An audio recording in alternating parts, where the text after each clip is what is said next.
Assalamualaikum warahmatullahi wabarakatuh. Bismillahirrahmanirrahim. Alhamdulillahirabbil alamin.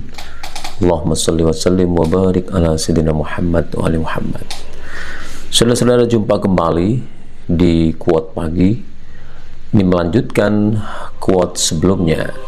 Pada quote sebelumnya kita sama-sama memperingatkan tentang berhentinya seseorang untuk mengenang, memikirkan dan mengeksplorasi nilai-nilai etik, sehingga akibat dari berhentinya aktivitas tersebut maka seseorang sudah mulai terjerumus atau bahkan menjerumuskan dirinya ke dalam praktek-praktek, ke dalam attitude yang itu bertentangan dengan etik yang selama ini dimilikinya.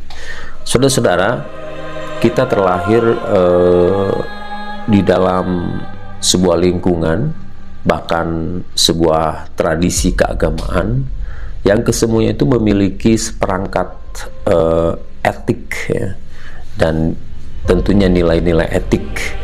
Nilai-nilai etik itu bisa diperoleh secara turun-temurun dari leluhur kita. Nilai-nilai etik itu juga bisa diperoleh melalui seperangkat teks atau konsep. Kalau di dalam agama itu, di dalam khususnya dalam Islam misalnya, ada Al-Quran dan As-Sunnah, di dalamnya syarat dengan nilai-nilai etik, ya. Nah, bahkan terkadang tradisi kebudayaan itu juga memiliki seperangkat etik yang itu diturunkan atau merupakan derivasi dari ajaran agama tertentu. Khususnya di dalam Islam itu sangat kental. Misalnya kebudayaan Muslim di beberapa daerah itu sebenarnya kental merupakan derivasi dari etik-etik yang terdapat di dalam ajaran Islam, Al-Quran dan As-Sunnah, yang itu ditradisikan secara turun-temurun. Namun bukan dalam konteks itu kita akan berbicara hari ini, akan tetapi implementasi tentunya dari nilai-nilai etik itu yang hari ini sudah terhenti, ya, pada beberapa kalangan, beberapa person yang saya maksud seperti itu. Jika kemarin pada episode sebelumnya itu saya berbicara tentang derajat atau titel atau tingkat pendidikan itu sebetulnya tidak begitu menjamin seseorang tetap memiliki etik, dan kemudian etik itu mendorong attitude tertentu, karena terlalu banyak di lapangan mereka yang begitu terpelajar, ketika di framing dalam konteks etik maka mereka begitu parah, dalam arti tidak begitu concern, mereka tidak begitu taat, ya. Bahkan mereka tidak mencerminkan etik-etik tertentu, ya.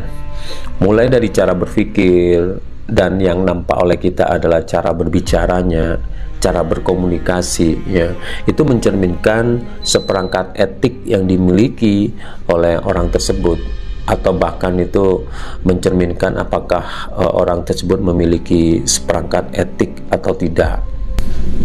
Nah, ini menjadi persoalan penting, ya, karena seharusnya mereka yang terpelajar, ya, well educated seperti itu harusnya lebih concern dan lebih mampu, maksud saya, lebih mampu mengembangkan etiknya. Ada missing link, ada sesuatu yang hilang, ya, ketika derajat keterpelajaran, ya, derajat pendidikan seperti itu ternyata tidak berbanding sejajar dengan derajat etik yang dimiliki oleh seseorang. Ini menjadi pertanyaan penting, ya. Ini menjadi bahan untuk dikritisi, ya. Apakah memang dunia pendidikan itu sebetulnya berjalan sendiri, ya. Dia tidak atau bahkan dia telah melupakan etik, ya, melupakan pelajaran-pelajaran etik atau konsep-konsep tentang etik di dalam lembaga pendidikan tersebut.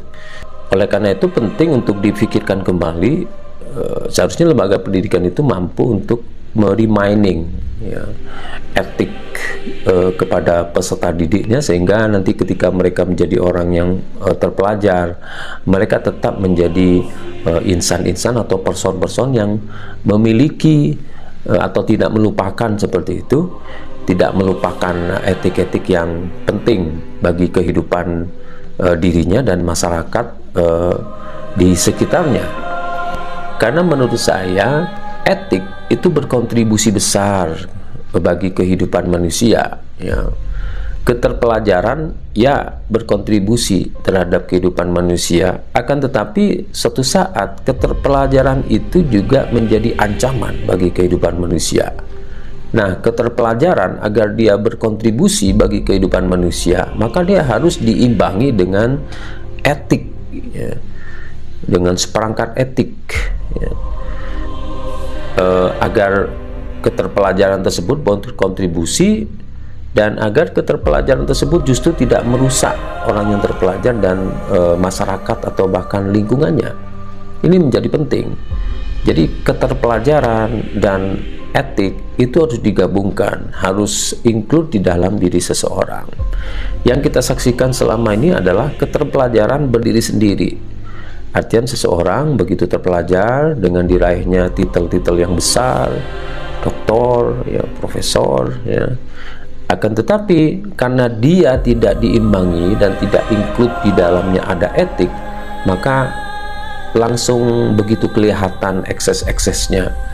Ketika seseorang tersebut diterpa oleh masalah misalnya, maka mulai muncul attitude dan tabiat-tabiat yang tidak baik pada dirinya. Dan sebaliknya, ketika dia berada dalam kondisi yang nyaman, comfort seperti itu, maka dia juga justru sebaliknya, ya. Karena tidak dimilikinya etik, perangkat etik, dia tidak lagi mengenang, memikirkan dan reminding etiknya, maka dengan posisinya yang comfort tersebut, dia mudah atau bisa menindas orang dan bahkan dia bisa melakukan sesuatu yang merugikan orang lain. Jadi etik begitu penting dimiliki oleh seseorang, meskipun orang itu telah terpelajar, ya.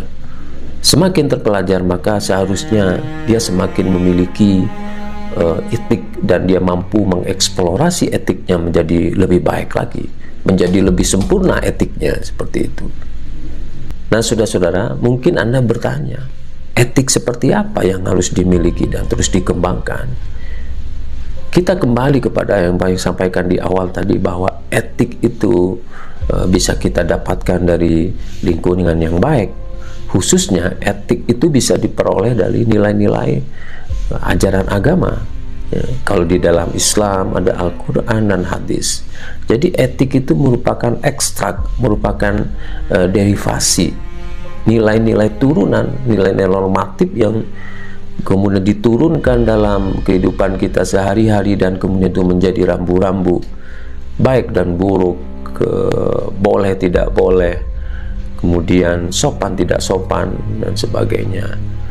Nah, itu merupakan seperangkat etik yang bisa diperoleh dengan mudah sebetulnya di dalam ajaran agama-agama, karena semua ajaran agama itu memiliki seperangkat etik yang itu jika mampu diturunkan ke dalam aktivitas kita sehari-hari menjadi rambu-rambu, dia menjadi filter, maka itu akan sangat berkontribusi bagi kehidupan manusia.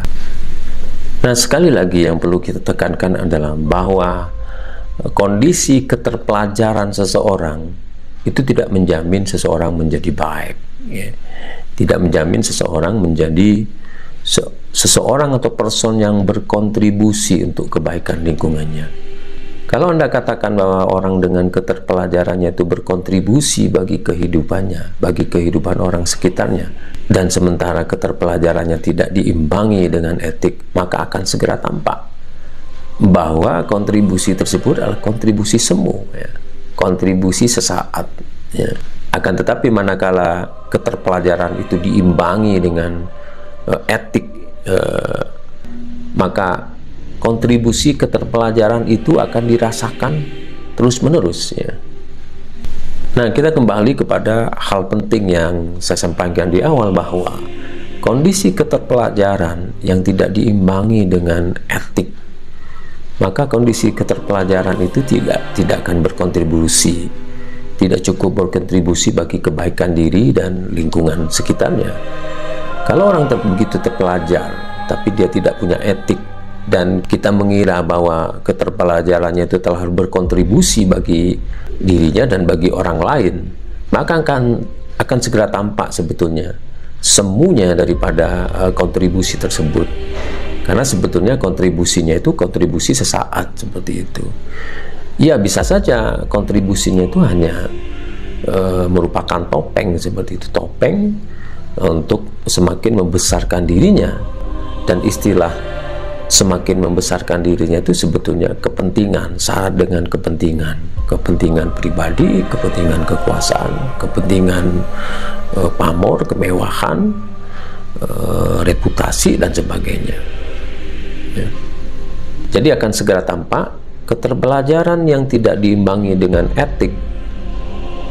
Kalaupun kita mengatakan ada kontribusi dari hal itu, maka nantinya akan tampak bahwa keterpelajaran itu sebetulnya semu, seperti itu, ya. Akan tapi keterpelajaran yang diimbangi dan menyatu dengan etik, maka dia akan melahirkan, dia akan menghasilkan kontribusi-kontribusi penting bagi kehidupan manusia. Kontribusi kemanusiaan ini yang sangat penting, ya. Karena di samping kita berkontribusi untuk kemajuan manusia, maka kita harus memikirkan juga kontribusi kemanusiaan, kemajuan yang diimbangi dengan kemanusiaan, humanity. Tapi bukan kemajuan yang tidak diimbangi dengan etik, sehingga kemajuan seperti itu akan menjadi kemajuan semu, kemajuan yang unhumanity, seperti itu. Unhumanity di sini maksudnya adalah dia tidak mengikut sertakan kepuasan kemanusiaan, ya. Kepuasan kemanusiaan di sini adalah kepuasan rohani, ya. Kemajuan yang menindas itu jelas kemajuan yang tidak diimbangi dengan etik, ya. Kemajuan yang tidak membawa dan tidak memberikan kepuasan rohani, ketenangan dan kenyamanan jiwa, maka itu hanya kemajuan semu, kemajuan ansih, ya, karena melupakan etik tadi, ya. Nah, saudara-saudara, begitu berat seperti pembahasan etik ini. Yang jelas inti kuat pagi ini adalah mari kita imbangi kondisi keterpelajaran dengan mantapnya nilai-nilai etik, agar keterpelajaran tersebut berkontribusi bukan hanya bagi kebaikan diri, lingkungan, akan tetapi bagi kemanusiaan pada umumnya. Sekian quote pagi ini, kita akan lanjutkan pada kesempatan lain. Quote yang terus-menerus akan membedah, ya, kondisi etik kemanusiaan yang saya rasa pada hari ini itu begitu krusial untuk dibicarakan. Sekian, Assalamualaikum warahmatullahi wabarakatuh.